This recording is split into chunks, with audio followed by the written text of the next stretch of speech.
Hello everyone, সবাই কেমন আছেন? আশা করি সবাই ভালো আছেন। বন্ধুরা, আমরা সবাই জানি যে টাকার রেট ভিন্ন ভিন্ন।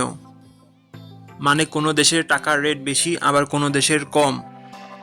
কিন্তু আপনি কি জানেন আজকের দিনে তুরস্কের 1 লিরা সমান বাংলাদেশের কত টাকা হয়? আপনার ধারণা কি ঠিক, নাকি অবাক হওয়ার মতো কোনো চমক আছে? এই ভিডিওটি বিশেষভাবে আপনার জন্য তৈরি, তাই শেষ পর্যন্ত দেখুন। কারণ আপনি যদি নিয়মিত টাকার রেট জানেন, তাহলে অর্থ লেনদেন বা বিদেশ থেকে পাঠানো রেমিটেন্সে লাভবান হতে পারেন। আজ বৃহস্পতিবার 8ই জানুয়ারি 2026।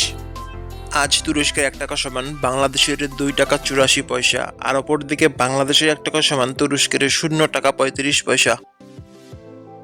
বন্ধুরা, টাকার রেট প্রতি মুহূর্তেই বদলায়, আর এই পরিবর্তন আপনার আয়, খরচ, এমনকি সঞ্চয়ের উপর প্রভাব ফেলে। তাই নতুন রেট সবার আগে জানতে এখনই চ্যানেলটি সাবস্ক্রাইব করুন এবং বেল আইকন প্রেস করুন, যাতে কোনো আপডেট মিস না করেন।